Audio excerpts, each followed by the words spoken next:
Hello, నేను మిసిఎస్ రావు.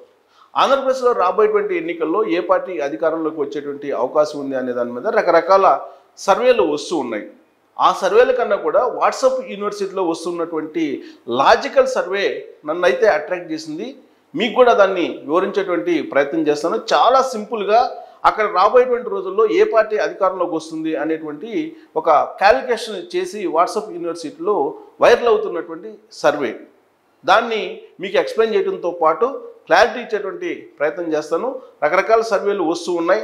ఆయా కాన్స్టిట్యున్సీల్లో ఎవరెవరు గెలిచేటువంటి అవకాశం ఉంది అనే దాని మీద కూడా వస్తూ ఉన్నాయి. కానీ ఆ సర్వేల జోలికి మరింత లోతుగా వెళ్తే గజిబిజిగా ఉంటుంది కాబట్టి చాలా సింపుల్ లాజిక్గా, సింపుల్ లెక్కతోటి మీకు వివరించేటువంటి ప్రయత్నం చేస్తాను. ఇది వాట్సాప్ యూనివర్సిటీలో వైరల్ అవుతున్నటువంటి సర్వే. సో దాన్ని మీకు ఎక్స్ప్లెయిన్ చేసేటువంటి ప్రయత్నం చేస్తాను. ఇది సో దీని ప్రకారం అయితే మనం 2019 ఎలక్షన్స్లో ఎలా ఉంది, ఆ తర్వాత పరిస్థితులు ఎలా మారాయి, సో దానికి అనుగుణంగా ఎలా రిజల్ట్ వచ్చేటువంటి అవకాశం ఉంది అనే దాని మీద మనం లెక్క తీసుకుందాం. ఫస్ట్ మనకు ఆంధ్రప్రదేశ్లో మొత్తం అసెంబ్లీ స్థానాలు ఎన్ని ఉన్నాయి? 175 ఉన్నాయి. టోటల్గా 175 ఉన్నాయి. Total constituencies total 175. దీంట్లో మ్యాజిక్ ఫిగర్ వచ్చేసి 175/2 అంటే ఎంత వస్తుంది? దీనికి 216 2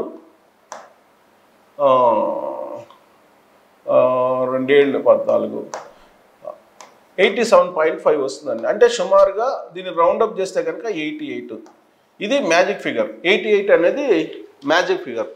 ఈ 88 మ్యాజిక్ ఫిగర్ ఎవరికి వస్తుందో వాళ్ళు ఆంధ్రప్రదేశ్లో అధికారంలోకి రావడానికి అవకాశం ఉంది. ఇక 2019లో ఎవరికి ఎన్ని సీట్లు వచ్చాయి అనేది కనుక చూస్తే, ఎస్పెషల్లీ తెలుగుదేశం పార్టీకి అలాగే జనసేనకి ఎన్ని వచ్చాయని చెప్పి చూస్తే 2019 ఎన్నికల్లో టీడీపీకి వచ్చినటువంటి సీట్లన్నీ 23. అలాగే జేఎస్పీకి వచ్చినాయి ఎంత? జనసేన పార్టీకి 1 వచ్చింది. సో టోటల్గా వీటిని కనుక టోటల్గా 2 పార్టీలకు వచ్చినటువంటి సీట్లు ఏంటంటే 24. అంటే ఈ 2 పార్టీలు ఇప్పుడు ఒకటిగా ఉన్నాయి కాబట్టి ఈ 2 పార్టీలకి వచ్చినటువంటి 2019లో వచ్చినటువంటి ఓట్లు 24. సో 24లో 24 వాళ్ళకి వస్తాయి. కేవలం Janasena party, Telugu Desam party, YSR Congress party విడివిడిగా పోటీ చేశాయి 2019లో. సో కేవలం జనసేన పార్టీ కారణంగా తెలుగుదేశం పార్టీ నష్టపోయినటువంటి సీట్లు ఎన్ని అనేది కనుక మనం చూస్తే, మనం దాన్ని 43గా క్యాలిక్యులేట్ చేస్తున్నారు. 2019 ఎన్నికల్లో జనసేన పార్టీ కారణంగా టీడీపీ నష్టపోయింది. టీడీపీ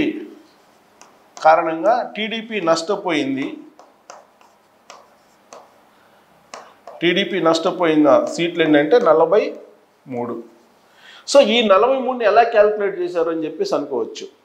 ఈ 43 స్థానాల్లో 2019 ఎన్నికల్లో జనసేన పార్టీకి, తెలుగుదేశం పార్టీకి వచ్చినటువంటి ఓట్ షేర్ని కనుక తీసుకుంటే వైఎస్ఆర్ కాంగ్రెస్ పార్టీ కంటే కూడా చాలా ఎక్కువగా ఉంది. అందుకే ఆ 43 స్థానాల వరకే తీసుకోవడం జరిగింది. అంటే ఈసారి ఆ 43 స్థానాలు తెలుగుదేశం పార్టీ, జనసేన ఖాతాల్లో పడేటువంటి అవకాశం ఉంది. ఈ 43 స్థానాల్లో 2019 ఎన్నికల్లో ఈ పాయింట్ మీరు గుర్తు చేసుకోండి. 2019 ఎన్నికల్లో 43 స్థానాల్లో వైఎస్ఆర్ కాంగ్రెస్ పార్టీ కంటే కూడా తెలుగుదేశం పార్టీ, జనసేనకి చాలా ఎక్కువ ఓట్ షేర్ ఉంది.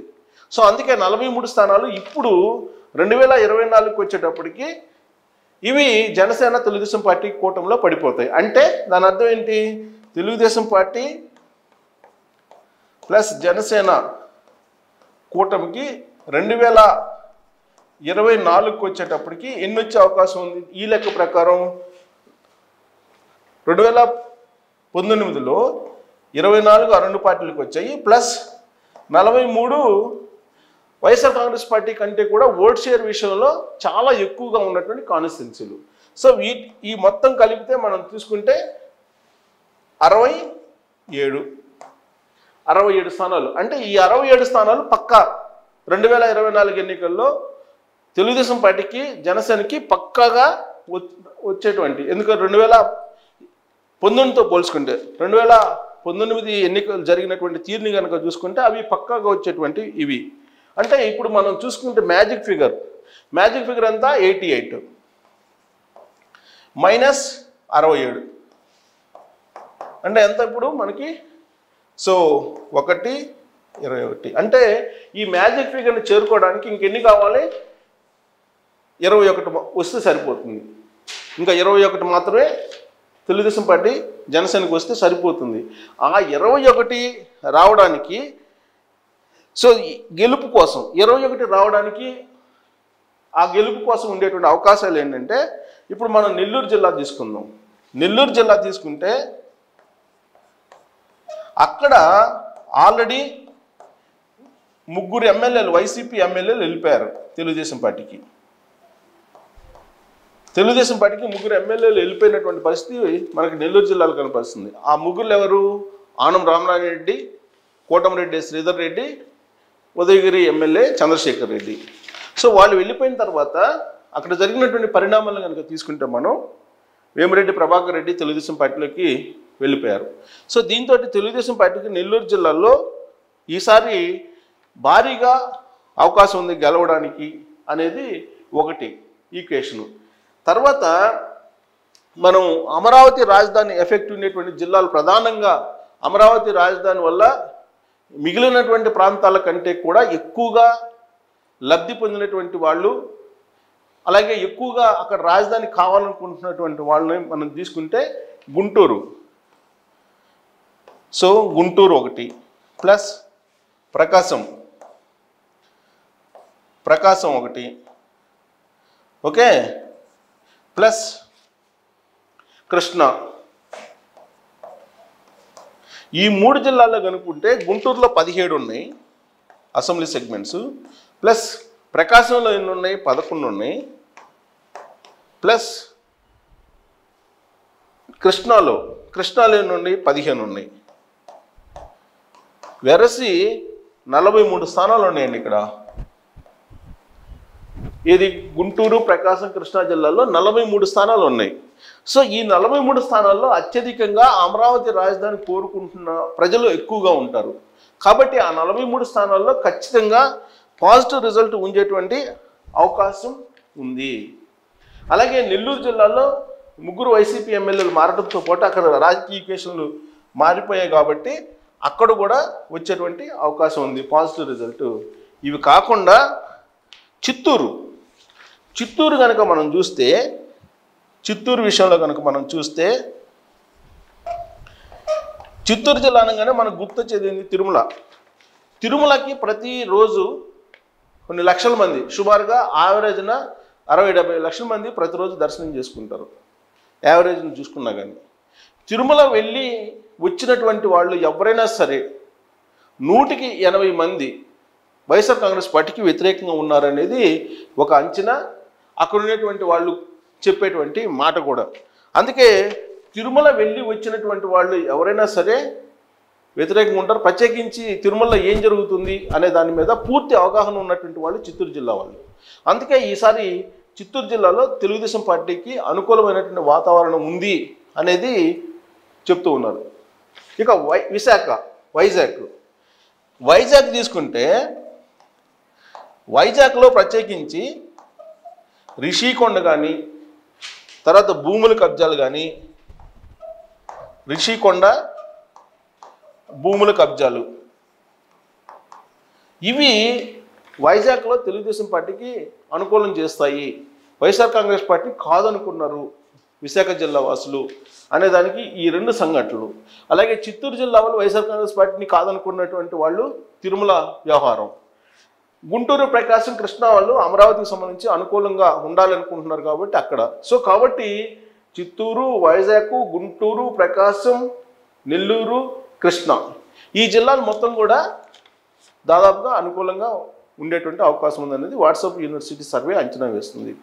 వీటితో పాటు గోదావరి జిల్లాలకు వచ్చేటప్పటికి జనసేన పార్టీతో పొత్తుంది కాబట్టి గోదావరి జిల్లాలో కంప్లీట్గా పాజిటివ్ ఉండేటువంటి అవకాశం ఉంది. ఇక విజయనగరం, శ్రీకాకుళం వచ్చేటప్పటికి శ్రీకాకుళంలో మొదటి నుంచి తెలుగుదేశం పార్టీ సాలిడ్గా ఉంటుంది. ఈసారి కూడా అంతకన్నా ఎక్కువగా తెలుగుదేశం పార్టీ గెయిన్ అవుతుంది అనేటువంటి అభిప్రాయం వాట్సాప్ యూనివర్సిటీకి ఉంది. ఇక విజయనగరంలో కొంతవరకు 40% వైసీపీ, 60% టీడీపీ ఉండేటువంటి అవకాశం ఉందనేటువంటి అభిప్రాయం ఉంది. ఇక రాయలసీమకు వచ్చేటప్పటికి అనంతపురం జిల్లాలో తెలుగుదేశం పార్టీ బలంగా ఉందని చెప్పి అంచనా వేస్తుంది.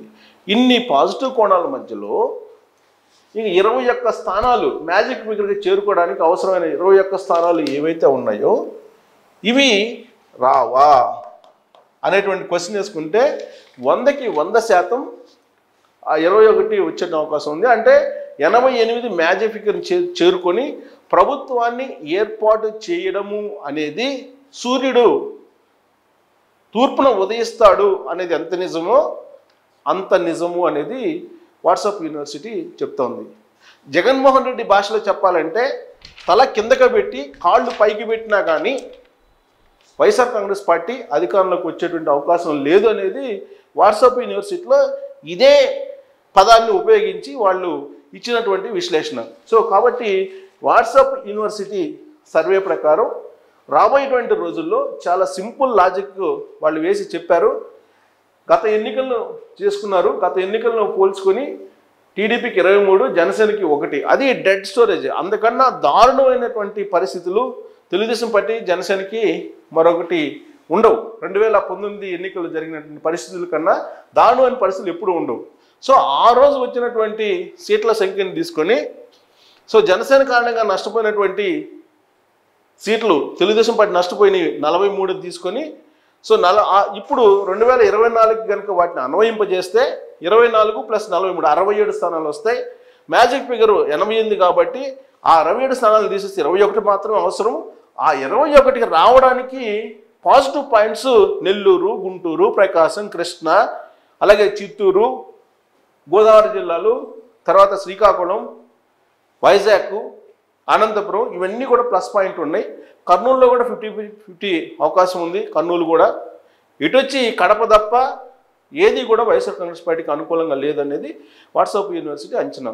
అందుకే 100కి 100% కూటమి బీజేపీ, జనసేన, తెలుగుదేశం పార్టీ కూటమి అధికారంలోకి రాబోతుంది 2024లో అనేది తేల్చేసింది ఆ సర్వే. సో దీని మీద మీరు కూడా మీ అభిప్రాయాలను వ్యక్తం చేసి ట్రోల్స్ రూపంలో మీ అభిప్రాయాలను కూడా తెలియజేయచ్చు. Thank you very much.